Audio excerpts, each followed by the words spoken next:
First, अब तक हमने पहले स्टार्ट किया था सूखी डाली। सूखी डाली में हमने अब तक देखा था कि कैसे घर की सभी महिलाएं मिलकर छोटी बहू की बातें करती है, किस तरह से उन लोगों के बीच में जो बात होती है, छोटी बहू किस तरह से इस घर में एडजस्ट नहीं कर पाती और उसकी न एडजस्ट करने की, और वो उसके घर का रहन सहन और यहाँ का रहन सहन अलग होने की वजह से, और वो घर की नौकरानी को भी बहुत खरी भरी सुना देते थे। ये था फर्स्ट पार्ट। अब हम दूसरा दृश्य देखेंगे, वही जहाँ बरामदा। तो बोलता है कि वही बरामदा, दाईं ओर के तख्त पर बिस्तर बिछा हुआ है, दीवार के साथ तकिया लगा है, दादा आराम से तकिए के सहारे बैठे हुक्का पी रहे हैं। उनका मंझला लड़का करमचंद पास बैठा उनके पांव दबा रहा है। हुक्का पीते पीते बच्चों को बाहर अहाते में खेलते हुए देख रहे हैं। स्नान गृह से नल से जल्दी जल्दी चलने की आवाज आ रही है। शायद कोई बच्चा उसे चला रहा है। करमचंद की भ्रुकुटी तन गई।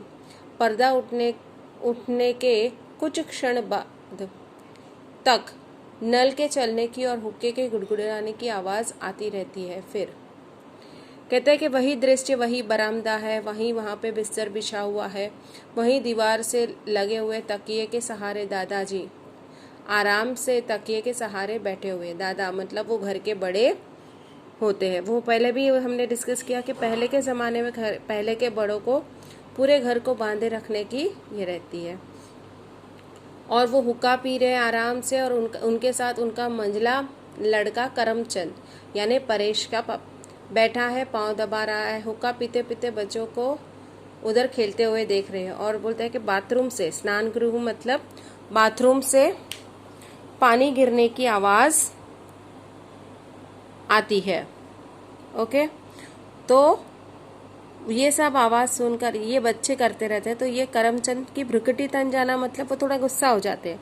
तो पर्दा उठता है और पर्दा उठने के कुछ क्षण बाद भी पानी चलते रहता है। अभी करमचंद क्रोध से यानी गुस्से से कहता है, बस करो जगदीश, क्या खटखट लगा रखी है, जरा आराम करने दो, अभी खाना खाकर बैठे हैं कि तुम आ गए।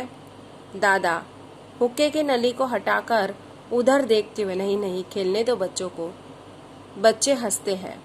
वट की पूरी डाल लाकर आंगन में लगा दी और उसे पानी दे रहे हैं। नहीं जानते कि पेड़ से टूटी डाली जब जल देने से नहीं पनपती।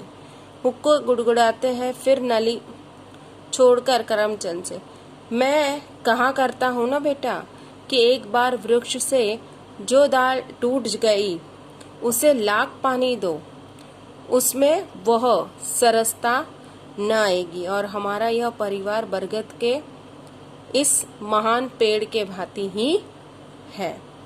तो जगदीश गुस्सा करता है कि ये बोलते हैं कि अरे अभी तो हम लोग यहाँ आराम करने आए हैं और तुम लोग ये क्या खटखट खटखट खटखट आवाज कर रहे हो बच्चों। तो दादाजी कहते हैं कि नहीं नहीं, तो कि बच्चे खेल रहे हैं, उनको खेलने दो। मतलब है कि वो एक कहीं से वट मतलब बनियन ट्री, मतलब कि उसकी डाली तोड़कर लाए हैं और उसे यहाँ मिट्टी में लगा रहे हैं और उसके पानी दे रहे हैं।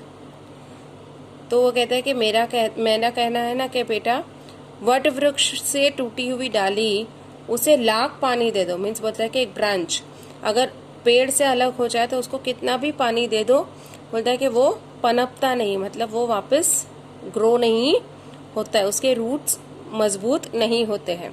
तो बोलता है कि तो दादाजी उसे करमचंद से कहते हैं कि हाँ हमारा ये घर, हमारा ये परिवार भी उसी तरह है। ओके, के परिवार भी एक बरगद के पेड़ के भांति है, उससे अलग होकर कोई खुश नहीं रह सकता।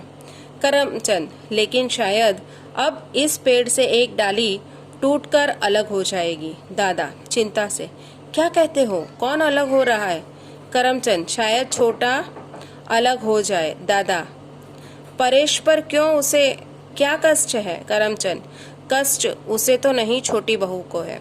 अब करमचंद कहता है कि शायद, बोलता है कि हमारे घर से हमारे पेड़ से भी एक डाली टूटकर अलग हो जाए। तो दादा एकदम चिंतित यानी टेंशन में आ जाता है। बोलता है क्या हुआ? कौन अलग हो रहा है? तो बोलता है कि शायद छोटे बेटे की बहू। तो दादा कहते हैं कौन? परेश। पर क्यों, उसे क्या हुआ है?